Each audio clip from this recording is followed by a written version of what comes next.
नमस्कार। सिविल सेवा से संबंधित विवाद आए दिन बढ़ते जा रहे हैं।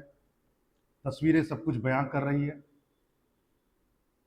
पूजा खेड़कर का जो मामला है वो बहुत जोर पकड़ चुका है, लेकिन प्रश्न उठता है कि आखिर उन्होंने किन नियमों को ताक पर रख दिया और किन कारणों से आज उनका जॉब जाने की स्थिति में आ चुका है। आज आप लोग को यह बहुत आवश्यक है कि एक सिविल सर्वेंट के आखिर क्या रूल होते हैं, कौन नियमों से वो बंधे होते हैं और कौन से ऐसे एक्ट हैं जो इनके लिए लाए गए थे सिविल सेवकों के लिए, जिसके द्वारा यह आगे अपने कार्य को करते हैं। क्योंकि जब आप पढ़ते हैं तो आपको यह पता नहीं होता है पढ़ाई के दौरान कि आखिर एक सिविल सेवक की नियमावली क्या है, कौन नियम से वो चलते हैं। इस विवाद को हम लोग आगे देखेंगे, क्या है पूरा विवाद, क्या कंट्रोवर्सी चल रहा है, इस पर भी हम लोग आएंगे। लेकिन आज हम लोग बातें करते हैं कि जो सिविल सेवक होते हैं वो किन नियमों से बंधे हुए। सबसे बड़ा जो नियम है आप देख सकते हैं, दो रूल है। एक है all India service conduct rule, जिसको अखिल भारतीय सेवा आचरण नियम 1968 का है, और दूसरा जो है the Indian administrative services provision rule, यानी कि प्रशासनिक सेवा परिवीक्षा नियम 1954। प्रोवेशन जो होता है वो बेसिकली यहाँ पर प्रोविजन जो लिखा हुआ ये उनके लिए है जो अभी शुरू में एग्जाम पास करके आए हुए हैं और ट्रेनिंग की दौर से गुजर रहे हैं। 2 साल का पीरियड माना जाता है जिसमें ट्रेनिंग इंक्लूडेड होता है। लवासना में जो करते हैं लोग, वह इंक्लूडेड समय जो 2 साल का होता है, उस समय एक जो आने वाला अधिकारी है जिसकी पोस्टिंग होगी वह कौन कौन से नियमों से बंधा हुआ है, उसके लिए 1954 का रूल है। बाकी जितने भी ऑल इंडिया सर्विसेज है उनका 1968 कंडक्ट रूल आता है।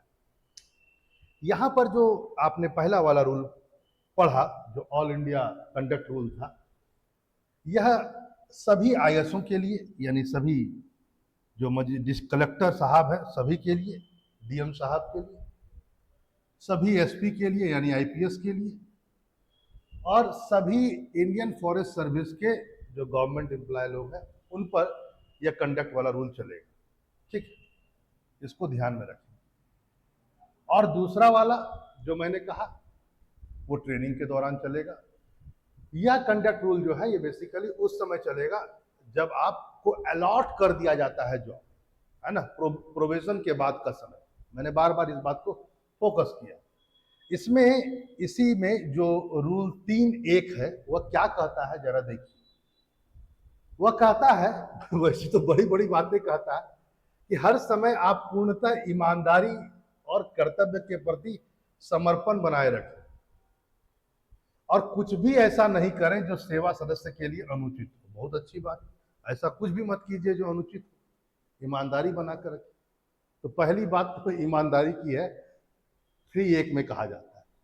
नियम 4(1) यानी एआईएस कंडक्ट रूल 1968 का जो है, उसमें यह बताया गया है कि यदि आप जब भी कोई निर्देश दें, निर्णय लें या किसी प्रकार का निर्देश दें, तो यह सुनिश्चित किया जाना चाहिए कि ऐसा केवल सार्वजनिक हित में।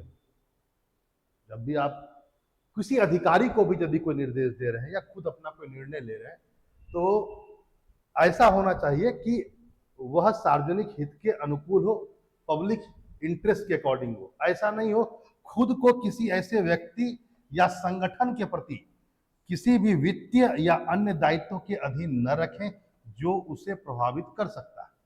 ऐसा नहीं हो जाए कि आप किसी ऐसे संगठन के प्रति झुक करके या किसी पैसे के चक्कर में झुक करके रहे। इससे क्या होगा, आपका जो डिसीजन होगा वो प्रभावित हो जाएगा, पब्लिक इंटरेस्ट में नहीं रहेगा। तो यहाँ पर एकदम सिंपल कहा गया है कि किसी संगठन या वित्त के प्रभाव में आकर के डिसीजन न दे। एकदम डिसीजन जब भी हो सार्वजनिक हित को ध्यान में रख करके। नियम 4(1) में है। नियम 4.1 में और भी कुछ बातें हैं। नियम 4.1 में क्या बात है जरा देखिए। इसमें कहा गया, बड़ा अच्छा कहा गया, ये आए दिन आपको सुनने को मिलता है कि अपने पद का प्रभाव का उपयोग किसी निजी उपक्रम या किसी एनजीओ में अपने परिवार, पता लगा निजी उपक्रम का मतलब कोई प्राइवेट पीएसयू, सॉरी प्राइवेट जो इंडस्ट्रीज है वो, या कोई पीएसयू है सरकारी भी, कोई एनजीओ है, तो अपने लोगों को वहां डिप्लॉय करने के चक्कर में उन्हें रोजगार दिलाने के लिए भाई अपना प्रयोग ना करें, अपने पद के प्रभाव को आपको नहीं करना चाहिए। 2014 में सरकार ने इसमें कुछ और भी चीजें ऐड कर दी इसी नियम में, जिसमें कहा गया उच्च नैतिक मानक होना चाहिए किसी भी सिविल सेवक, सत्यनिष्ठा और ईमानदारी होनी चाहिए, यानी कि इंटीग्रिटी एंड ऑनेस्टी। ये सभी चीज जो मैं अभी आपको बता रहा हूं, ये आपके एथिक्स में भी आपको पढ़ना है कि एक सिविल सर्वेंट को कौन कौन से एथिक्स को लेकर चलना चाहिए। उच्च नैतिक मानक यानी हाई मोरालिटी स्टैंडर्ड, सत्यनिष्ठा और ईमानदारी, इंटीग्रिटी एंड ऑनेस्टी, राजनीतिक तटस्थता यानी कि पॉलिटिकल न्यूट्रलिटी, आप किसी राजनीतिक दल की ओर झुके ना हो, जवाबदेही और पारदर्शिता यानी अकाउंटेबिलिटी एंड ट्रांसपेरेंसी, जनता के प्रति जवाबदेही अकाउंटेबिलिटी टुवर्ड्स द पब्लिक, विशेष रूप से कमजोर वर्गों के प्रति जवाबदेही specially towards the weaker section, जनता के साथ शिष्टाचार और अच्छा व्यवहार, courtesy and good behaviour should be maintain with the public. ये 2014 में जोड़ा गया उसी नियमावली में और उसी रूल में जो सिविल सेवकों के लिए है, जो इसको अलॉट कर दिया गया। भैया मैं उनकी बात कर रहा हूँ, अभी खेडकर साहब पर मैं नहीं आ रहा क्योंकि वो तो प्रोविजन पीरियड में थे, उनका रूल भी जरा देख लेते हैं क्या है और कहा मामला फंस गया। अब देखिए आगे क्या है। नौकरी भी नहीं दिलवा सकते हैं अपने परिवार को, और दुरुपयोग करके अपने परिवार या अपने दोस्तों को वित्तीय या भौतिक लाभ प्राप्त करने के लिए निर्णय न लें। फिजिकल कुछ लाभ, कुछ एसेट्स, फाइनेंशियल। आप कहेंगे सर ऐसा रूल तो आज पहली बार सुनने में आया, हम लोग इस कारण से थोड़े आईएएस बन रहे हैं। देख लीजिए, आईएएस बन रहे हैं तो आपको ओथ लेना पड़ेगा और ये सब चीजें उसमें है, ठीक है। वित्तीय और भौतिक लाभ प्राप्त नहीं कर सकते हैं, नहीं दे सकते हैं अपने दोस्तों को या अपने रिश्तेदारों को। आगे देखिए, इसमें कहा गया नियम 11 में बहुत अच्छा बात कहा गया, उपहार के लिए कहा गया। इसमें कहा गया है कि अधिकारी जो होते हैं वो निकट रिश्तेदारों या व्यक्तिगत मित्रों से उपहार स्वीकार कर सकते हैं, गिफ्ट ले सकते हैं, शादियों में, सालगिरह में, अंतिम संस्कार में या धार्मिक समारोह के अवसर पर ले सकते हैं, लेकिन उनसे नहीं ले सकते जिनसे कोई आधिकारिक लेन देन। ऐसा ना हो जाए कि आधिकारिक लेन देन, पता लगा आप किसी से आपका आधिकारिक लेन देन है और वो आपको पैसा दे रहा है, नहीं नहीं नहीं नहीं, नहीं ऐसा नहीं। मित्र से ले सकते हैं, व्यक्तिगत मित्र से भी ले सकते हैं, निकट रिश्तेदार से भी ले सकते हैं, लेकिन आप उपहार नहीं ले सकते जिससे आपका अधिकार प्रोफेशनल रिलेशंस। पता लगा कि वह बहुत बड़ा ठेकेदार है और बहुत बड़ा पैसा लेकर आ रहा है, तो बोला गया कि नहीं ले सकते हैं। भैया हम तो नहीं कह रहे, इसमें लिखा हुआ है। एक बात और भी कहा गया, ऐसा कोई भी उपहार यदि आप लीजिएगा भी तो 25,000 रुपए से नीचे है तो ठीक है, 25,000 से ऊपर है तो आपको सरकार को बताना पड़ेगा। आप सोच लीजिए डीएम बनने के बाद क्या स्थिति है। इससे बढ़िया तो प्राइवेट नौकरी वाला है जो 2.5 लाख रुपया भी ले सकता है, 25,000 ज्यादा लीजिएगा। अब आइए प्रोविजनरी जो ऑफिसर होते हैं उनका क्या है, यही है पूजा खेड़कर साहब, इन्हीं पर जो विवाद चल रहा है। इसमें जो ये 1954 का जो है नियम उसके अंतर्गत में है। इसमें उन सभी आचरणों को नियंत्रित करने वाले नियम शामिल है, एक सेट है जो चयन के बाद कम से कम 2 साल तक रहता है, ठीक है। आपके चयन के बाद से लेकर 2 साल तक प्रोविजन का पीरियड है। इसमें वह समय भी शामिल है जो मसूरी में आप लाल बहादुर शास्त्री प्रशासनिक अकादमी लवासना में जो प्रशिक्षण करेंगे वो भी शामिल। 2 साल के अंत में अधिकारी को एक परीक्षा के लिए बैठते हैं जिसे पास करने के बाद उन्हें संबंधित सेवा की पुष्टि की जाती है। इस पीरियड को भी इसी में माना जाता है, है ना। उसके बाद अंतिम समय में परीक्षा होगी तब अलॉट किया जाएगा, वो भी प्रोविजन का पीरियड में आएगा। प्रोविजन पीरियड में जो ऑफिसर होते हैं उनका जो वेतन होता है और वो निश्चित होता है, उनसे अलग जो अलॉट कर दिया गया है। यात्रा भत्ता प्राप्त कर सकते हैं, ये दो बात, यानी आपको वेतन भी कुछ मिलेगा और यात्रा भत्ता भी मिलेगा। लेकिन क्या नहीं मिलेगा, अब इसी पर सारा मामला फंस गया। क्या नहीं मिलेगा जरा देख लीजिए। जो पुष्ट किए गए आईएएस अधिकारी को मिलता है, एक आईएएस अधिकारी को जो मिलता है उसमें से आपको क्या नहीं मिलेगा जरा देखिए। वीआईपी नंबर प्लेट वाला आधिकारिक कार, ये मैडम ले ली थी, ये नहीं मिलेगा। दूसरा, आधिकारिक आवास, जिस पर सारा विवाद शुरू हुआ पूजा खेड़कर का, आवास हमको अलग से चाहिए, वह भी नहीं मिलेगा। पर्याप्त कर्मचारियों के साथ एक आधिकारिक कक्ष, इसका भी मांग किया गया था उनके द्वारा, यह भी नहीं मिलेगा, रूल में बाकायदा कहा गया। एक कांस्टेबल जिसमें शामिल हो, यह भी नहीं मिलेगा। यहां पर आज आप एक बात और भी समझो, वो यह है कि ये जो आपने रूल देखा, ध्यान से सुने, ये जो आपने रूल देखा 54 का और 98 का, आखिर ये रूल किसने बनाया? संसद ने बनाया। संसद को इस प्रकार के रूल बनाने की जो शक्ति है, वह ध्यान रखिएगा आप, आर्टिकल 309 से मिला हुआ है। यहां पर मैं बात आपको बोल दूं, जो सिविल सेवा है वह भाग 14 में है, यानी पार्ट 14 में 308 से लेकर के 323, ठीक, इसमें 323 तक इसमें सभी कुछ है। राज्य सिविल सेवा आयोग भी है, ये भी है, इसमें 309 नंबर जो आर्टिकल है वही ये शक्ति देता है, बोलता है कि पार्लियामेंट अखिल भारतीय सेवा के लिए कानून बना सकता है, और यह भी कहता है कि राज्य सिविल सेवा आयोग के सदस्यों के लिए कानून बना सकता है। और जब तक ऐसे कानून नहीं बने हैं तब तक राष्ट्रपति या राज्यपाल के द्वारा जो भी कहा गया उसके हिसाब से चलेगा। ये 309 आर्टिकल में लिखा गया है, जो भाग 14 का भाग।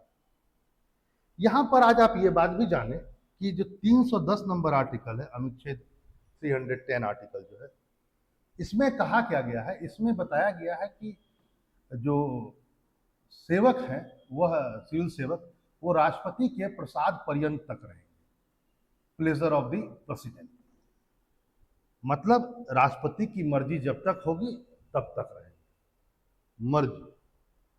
लेकिन याद रखें, मर्जी का मतलब यह नहीं है कि उस सिविल सेवक का आर्टिकल 14 जो ये बात बोलता है कि कानून के समक्ष समानता और कानून का समान संरक्षण, आर्टिकल 15 जो ये बात बोलता है कि कास्ट, रेस, रिलीजन के आधार पर किसी में भेद न किया जाए, आर्टिकल 16 जो ये बात कहता है कि किसी को नौकरी में उसके जाति, लिंग या धर्म के आधार पर भेद नहीं किया जाएगा, इन सब का पालन करना होगा। और साथ ही साथ 311 का भी पालन करना होगा। यानी जब मैं कहता हूं कि कोई भी सिविल सेवक राष्ट्रपति के प्रसाद पर्यंत है, तो राष्ट्रपति को हटाने का अधिकार राष्ट्रपति को, लेकिन राष्ट्रपति हटाने के क्रम में आर्टिकल 14, आर्टिकल 15, आर्टिकल 16 का उल्लंघन नहीं कर सकता है, उसको ध्यान में रखिएगा। और जो हटाया जाएगा अंतगतवा, वो आर्टिकल 311 के आधार पर हटाया जाएगा, इसको भी मानना होगा, इसको भी वो साथ में रख करके ही किया जाता है, क्योंकि आर्टिकल 311 ये साफ बात कहता है कि बिना किसी सुनवाई के आप नहीं हटा सकते। तो भैया ये भी ऐड करना पड़ेगा। आर्टिकल 311 सिविल सेवकों को ये राइट देता है कि उसको बाकायदा उसकी सुनवाई हो एक प्रॉपर तरीके से, तभी आप हटा सकते हैं। इसमें एक बात और भी कहा गया है कि 311 में एक बात कहा गया था कि जो हटाया जाएगा तो वो या तो जो अपॉइंट करता है वो हटाएगा या उससे ऊपर के अधिकारी हटाएंगे। तो वाजिब भाई यहाँ पर राष्ट्रपति हटाता है, तो 311 का आप मतलब समझ रहे। लेकिन 311 जो रूल है जिसमें ये कहा गया है कि बिना किसी सुनवाई के नहीं हटा सकते हैं, तो उसमें एक बात ध्यान रखिए, 311 जो है वो 3 प्रकार के चीजों को रिकमेंड करता है। पहला है डिसमिसल, कि आपको नौकरी से बर्खास्त कर दिया गया, अब आप दोबारा बहाल नहीं हो सकते या दे नहीं सकते परीक्षा। दूसरा है रिमूवल, जिसको आप डिस्चार्ज भी कह सकते हैं। और तीसरा है यदि आपके रैंक में रिडक्शन कर दिया गया है। तो ये सभी चीज जो सुनवाई का अधिकार है जो 311 के तहत में सिविल सेवकों को मिला है वो 3 आधारों पर मिला, डिसमिसल, रिमूवल और क्या चीज है, और साथ ही साथ रिडक्शन इन द रैंक। लेकिन यहां पर यह बात भी आप ध्यान रखें, इसमें बाकायदा यह भी कहा गया है कि यदि न्यायालय ने, चाहे हाई कोर्ट हो या सुप्रीम कोर्ट, उन्हें दोषी करार दे दिया गया है कि मान लो वो किसी हिंसा में व्याप्त हो या कोई गंभीर अपराध कर दिया हो, तो ऐसी परिस्थिति में आर्टिकल 311 का संरक्षण नहीं मिल सकता है। किसको? सिविल सेवकों को नहीं मिलेगा। यानी उसकी सुनवाई उनवाई नहीं होगी भैया कि आप आइए सामने में, कैट के सामने में और पता नहीं किसके सामने में अपनी बातों को रखिए, नहीं मिलेगा, सीधा आपको जॉब से निकाल दिया जाएगा। ठीक है, ये बात आप समझे। चलिए आगे आते हैं।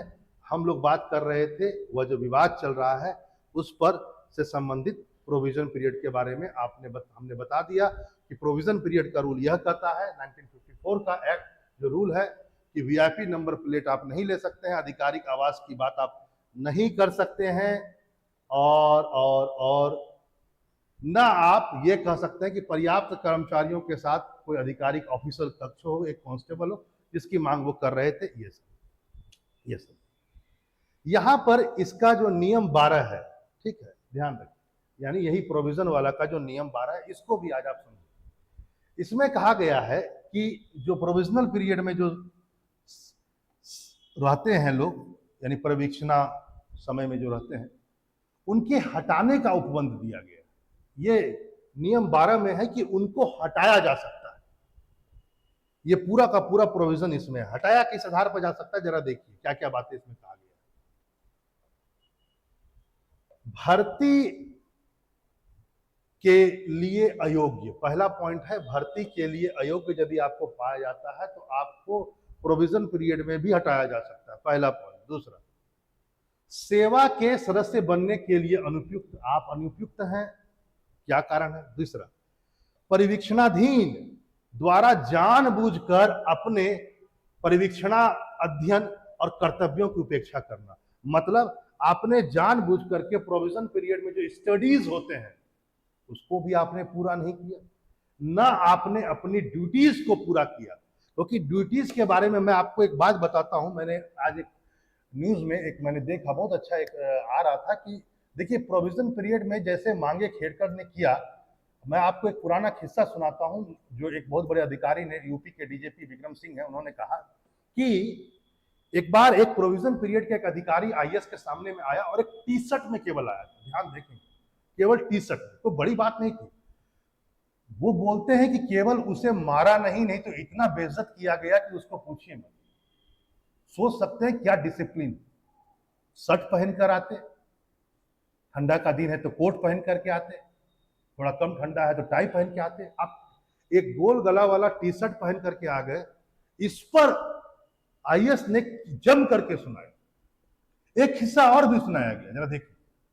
प्रोविजन पीरियड में एक व्यक्ति है, शादीशुदा है, वो किसी लड़की के प्रेम में पड़ जाते हैं, मतलब अपनी पत्नी को है उनकी, इसके बावजूद भी बाकायदा पूर्व डीजीपी ने ये बात कही।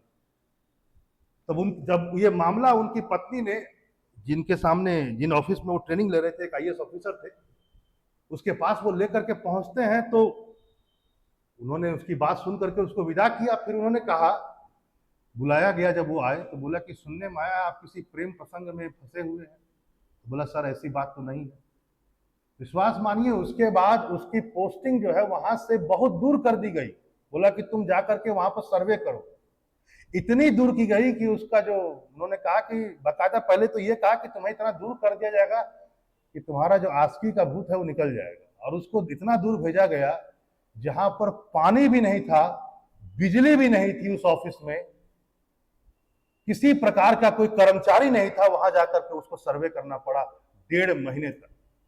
तो आप सोच सकते हैं कि जो आईएएस के अंतर्गत में एक सामान्य आईएएस जो बन करके आया है प्रोविजन पीरियड में, वो क्या मांग कर सकता है पूजा खेकर की तरह, आप सोच सकते हैं। और इस बात को भी आप सुनिए कि क्या क्या हो चुका।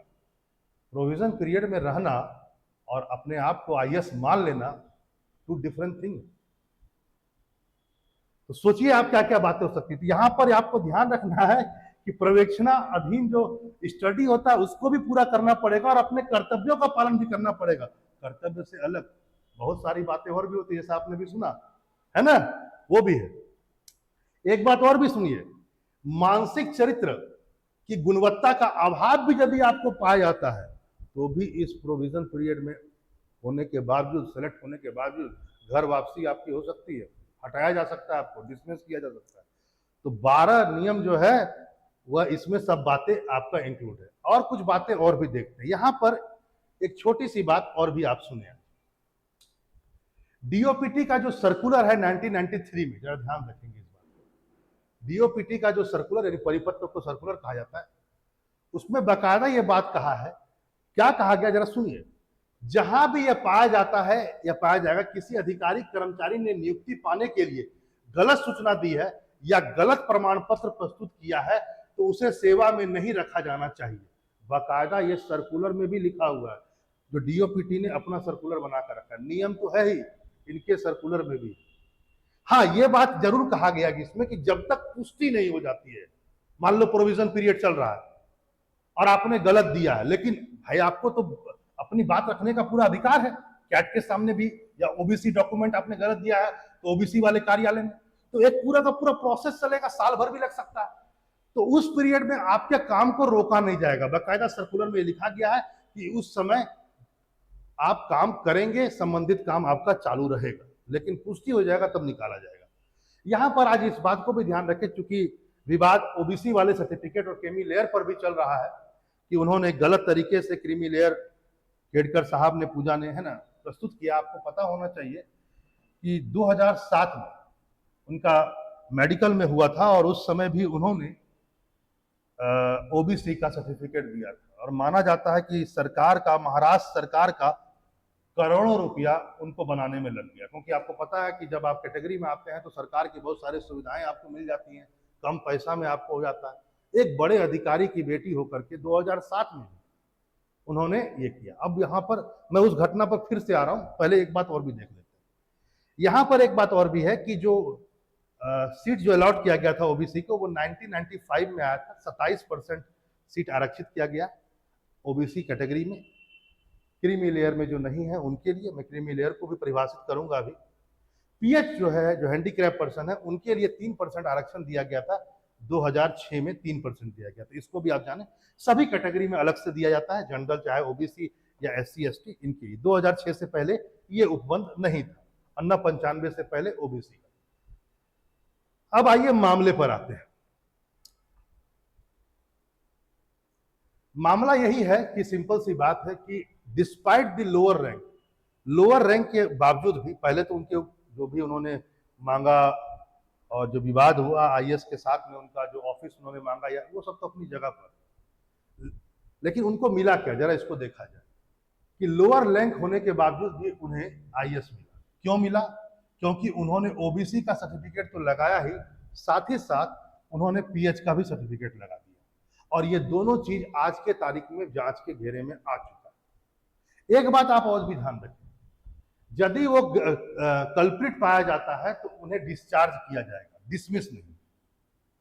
डिसमिस किया जाता है उसे जो प्रॉपर, जिसको जॉब अलॉट हो गया है और वह गुनहगार साबित होता है, तो उसके लिए वर्ड यूज किया जाता है डिसमिस। डिसमिस जब होता है वो एक रिमूवल है, जिसको फिर दोबारा से आप कोई उस जॉब में नहीं जा सकते। यदि आपकी आयु भी है तो भी आप एग्जामिनेशन नहीं दे सकते और ना आप पात्रता है। डिस्चार्ज प्रोविजनल पीरियड में लोगों को किया जाता है, बर्खास्त। इसमें क्या है कि यदि उसकी उम्र है, दे सकता है, तो दोबारा से वो फ्रेश तरीके से आकर एग्जामिनेशन दे। तो प्रोविजनल पीरियड में जो भी आदमी आएगा उसको डिस्चार्ज किया जाता है, डिसमिस किया जाता है जो हो चुका है। यहां पर और एक बात भी जान लें, वो यह है कि कोई भी काम करने से पहले बाकायदा एक पूरी की पूरी जांच व्यवस्था की जाती है और डीओपीटी के द्वारा खेडकर के खिलाफ जांच प्रक्रिया शुरू कर दी गई है। एक समिति बैठा दी गई है जिसको कहा गया 2 सप्ताह के भीतर अपना रिपोर्ट प्रस्तुत करें। यहां पर एक बात और भी ध्यान रखें, किसी भी प्रकार का डिसमिसल जैसे कि यदि किया भी जाएगा तो उसको केंद्रीय प्रशासनिक न्यायाधिकरण यानी कैट और राष्ट्रीय ओबीसी आयोग के समक्ष चुनौती दी जा सकती है। यानी ये उसका अधिकार है प्रोविजनल का कि वह जाकर के कैट के सामने या ओबीसी आयोग के सामने उसको चुनौती दे सकते हैं। लेकिन आपको पता ही है, चाहे वो ओबीसी के पास जाए या कैट के पास जाए, रिपोर्ट तो कभी भी आ जाए 2 सप्ताह में, लेकिन चुनौती तो वो देंगे ना, उनकी बात तो रखने का अधिकार है। एक लंबा समय चलेगा, माना जाता है लगभग 1-1 साल तक जा सकता है, तो उस समय ये बने रहेंगे, यह बात कहा गया। यहां पर और कुछ बातों को देख लीजिए, वो यह है कि 23 फरवरी 2023 को कैट ने एक रिपोर्ट जारी किया जिसमें यह कहा गया कि जो पूजा खेडकर हैं उनको अप्रैल 2022 में एम्स के सामने प्रस्तुत होने को कहा गया था कि आप आकर के अपना मेडिकल जो है जांच करवा लीजिए जिसमें आपने पीएच का लिया। लेकिन उन्होंने कोविड का हवाला दे करके उसको नहीं, वहां तक वो पहुंची। ठीक है भाई, उसके बाद जरा देखिए क्या हुआ।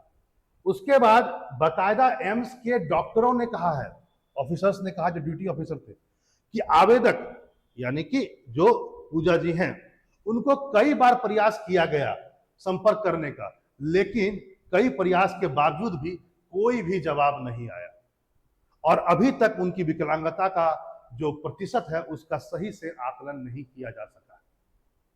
वैसे तो कल का जो अखबार में रिपोर्ट आई है उसमें डॉक्टरों ने कहा है, बड़ा ध्यान से सुने, कि 7% से ज्यादा नहीं, जबकि वो अपने आप को कैटेगरी सबसे उच्च में विकलांगता मांगती चली। अच्छा, एक बात और भी ध्यान रखें, जब वो 2007 में मेडिकल की परीक्षा दे करके पास की और ओबीसी के तहत में वो गई, क्रीमी लेयर का सर्टिफिकेट दिया, जबकि क्रीमी लेयर नहीं होना चाहिए था, मैं बताऊंगा ऐसा क्यों। तो उनका भी वहां पर भी मेडिकल जांच हुआ और वहां पर वो 100% सही पाई गई, किसी प्रकार का विकलांगता नहीं है 2007 में। अब आप बताइए, वही आदमी आज कैसे, वही महिला आज अधिकारी कैसे अपने आप को सबसे हायर ग्रेड का, सबसे हायर लेवल का विकलांग कैसे कर सकता है। फिर भी चलिए, तो अभी तक आकलन नहीं किया गया इसको भी। यहां पर एक बात और भी कहा गया है कि उनका क्रॉस, कई बार उनको कहा गया कि आप आइए, एग्जामिनेशन का डेट फिक्स किया गया।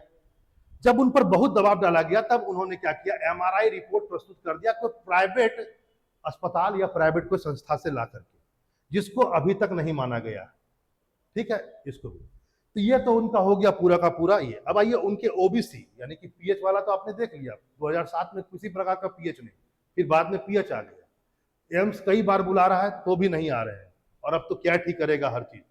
अब आइए उनका क्वेश्चन जो है ओबीसी पर क्या है, क्रीमी लेयर को जरा देखा। क्रीमी लेयर के बारे में आप जान लीजिए कि जो भी इनका निर्धारण जो क्रीमी लेयर का होता है वो माता पिता के आय और व्यवसायिक पृष्ठभूमि के आधार पर होता है। कि स्टूडेंट के लिए क्या, वो तो स्टूडेंट है, आखिर माता पिता की इनकम के आधार पर ही तो आपका क्रीमी लेयर डिसाइड होगा। और इसके लिए 8 लाख रुपए डीओपीटी ने कहा है क्रीमी लेयर होना चाहिए सालाना। लेकिन ये 8 लाख रुपए किसके लिए, जान लीजिए, यदि उसके माता पिता मान लेते हैं कोई सरकारी जॉब में नहीं है, कोई फार्मर हो या कोई बहुत बड़े अधिक है ना व्यापारी हो या कुछ हो, इनके लिए।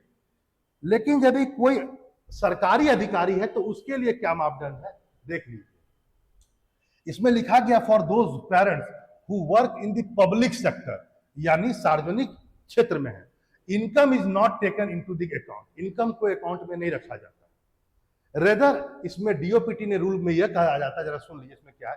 क्रीमी लेयर का जो सिद्धांत होगा ये किसके लिए होगा, either parent becoming a group A officer, आपके माता पिता में से कोई यदि ग्रुप ए में है तो क्रीमी लेयर आप पर चढ़ जाएगा। दूसरा, यदि आपके माता या पिता, माता और पिता दोनों ग्रुप बी ऑफिस में है, सिमिलर रैंक में है, तो भी आप क्रीमी लेयर में जाएंगे। एक है तो कोई दिक्कत नहीं है। और यहां पर पूजा केरकर के पिताजी जो थे, आप जान लीजिए, वह है महाराष्ट्र पॉल्यूशन कंट्रोल बोर्ड के ऑफिसर थे। यह बात अलग है, यह भी ग्रुप ए का जॉब है, ये बात अलग है कि अब उन्होंने रिजाइन देकर एक पार्टी बना ली और बाकायदा इस बार चुनाव में खड़ा भी। तो आपने देखा क्या क्या चीज़ें हो रही है, इन सब चीज़ों को समाप्त करने की आवश्यकता है। यहाँ पर मैं एक और प्रसंग कहना चाहता हूँ कि ईडब्ल्यूएस का भी बहुत सारा मामला सामने मारा। सरकार को इन सब का संज्ञान लेना चाहिए। जो एक बार जॉब में ईडब्ल्यूएस ले लेते हैं तो उनको दोबारा से ईडब्ल्यूएस कैसे सरकार मान रही है, डीओपीटी को भी सोचना चाहिए। एक एक साल, दो दो साल के बाद भी, प्रोविजन पीरियड में रहने के बावजूद भी फिर दोबारा आप ईडब्ल्यूएस को लगा रहे हैं, या पहले में नहीं लगाया दूसरे में लगाया जा रहा है, जैसे कि है ना, बहुत सारा केस बीच में आपको सुनने को मिलेगा। तो इसको भी सरकार को ध्यान में रखना चाहिए। फिर मिलते हैं नए टॉपिक के साथ। नमस्कार।